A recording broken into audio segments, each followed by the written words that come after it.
Hey guys, EBR24 Venom here.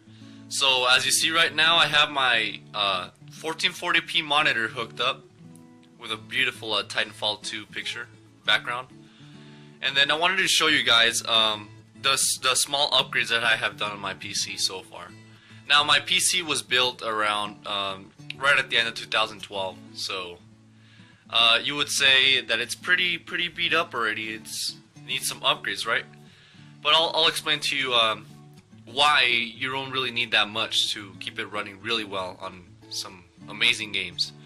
So I just added some brand new speakers and a subwoofer for my gaming. And then I wanted to show you guys I have currently the GTX 1070 on my PC build. And the gaming mouse the mouse pad, I'm using the Corsair MM200. It's a really good one. You could get also the Steel series. Both of these are really amazing. And now and here you see I have the Steel series Rival 300 mouse, which is right here on the box right there. And it's worked amazing. I mean, it's very clicky, very noticeable. You could just feel it. It's a big mouse, so I have a really big hand. I'm 6'3", so yeah, this is perfect for me. Super responsive. I finished on top a lot on Titanfall 2 in the competitive play, multiplayer and stuff. So yeah, it's I never thought I'd say this, but yeah, guys, if you don't have a good system, most likely you won't perform as well as you would like to. Now I'm going to show you some numbers of what I get with the GTX 1070. Now the specs on my PC are actually, I actually have an i7 3820, which is a 3rd generation Intel processor, and I'll show you guys exactly how that actually performs in games, as well optimized, and also games that are not that optimized, like Arma 3, which is very CPU intensive. And now I want to show you guys that I also have 8 gigs of 1600 megahertz DDR3 RAM, which was pretty good in its back in a few years ago. But now, so if you guys know what Msi Afterburner is, it's a special overlay that you could just have on your corner of your screen right here, and you could see how your game is performing also. And also I would say that you'll see how much of my CPU is actually being used, and my whole GPU is being used. Now on my system, my GTX 1070 is overclocked by like I'll say 220 megahertz. I'll show you guys right now. And the memory is overclocked by around 500. So and with that, it runs perfectly, very smooth in every game. It doesn't crash or anything. So I'll show you guys a little bit of gameplay on each game. I'll show you Titanfall 2, Battlefield 1, probably Rise of the Tomb Raider right now. So you can see how it performs. Anyways, let's continue. What you want to do is get into this website, Msi Afterburner. Here it'll take you to this page where you could actually click for your download.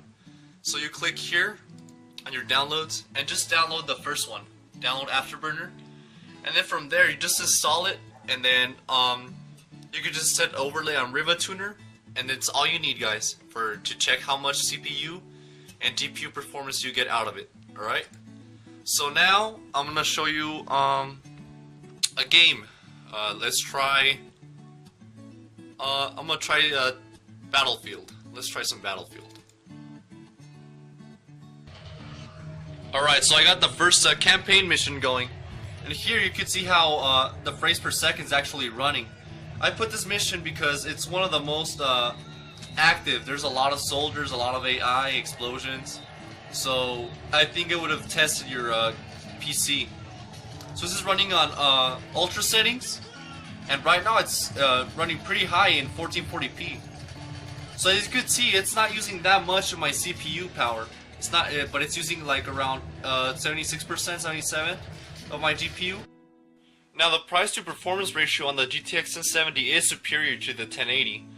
And for my systems, I never like running SLI. SLI is always micro stuttering and stuff, so I try to get a very good single graphics card. And for my next upgrade, yeah, I will upgrade my my whole PC my whole PC, CPU, motherboard, everything. So now I'm gonna start some Tomb Raider and show you guys a little bit of how that plays out. This is Tomb Raider, you guys. As you can see, it's using a 99% of my GPU.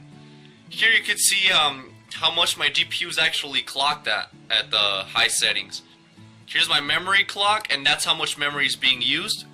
And so right now in DirectX 12, I'm running 85.9-ish frames per second on the main screen.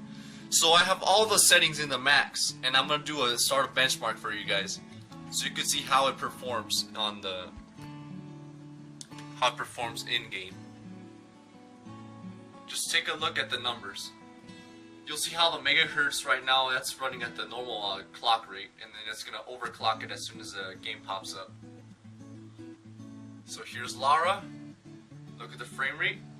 This is all max, VXAO, very high settings, pure hair on. Her hair's it's in the highest pure hair settings, so her hair is completely physics based. And look at how much CPU power. So this game is not really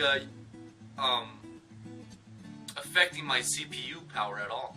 It's just running on the GPU, so it's running really well. Now look at the actual memory. 4GB graphics cards can actually run this game really well. So these are the results, guys, on Rise of the Tomb Raider. So this is my average overall score, the 76.98 frames per second mark, and you can see the performance on each location. So this is pretty much it, guys. So you don't really need a high-end CPU right now if you want to have a great gameplay experience or competitive gameplay online or anything. So this is DBR24 Venom, guys. I'm out. Oh, I forgot to mention also, this game was actually super sampled at 4K, and then I brought it down to 2K resolution, so for the anti-aliasing. I just did that through the NVIDIA GeForce, so just wanted to mention that. Alright guys, I'm out. Like if you liked the video, dislike if you disliked it, and comment if you want to see any other videos based on this.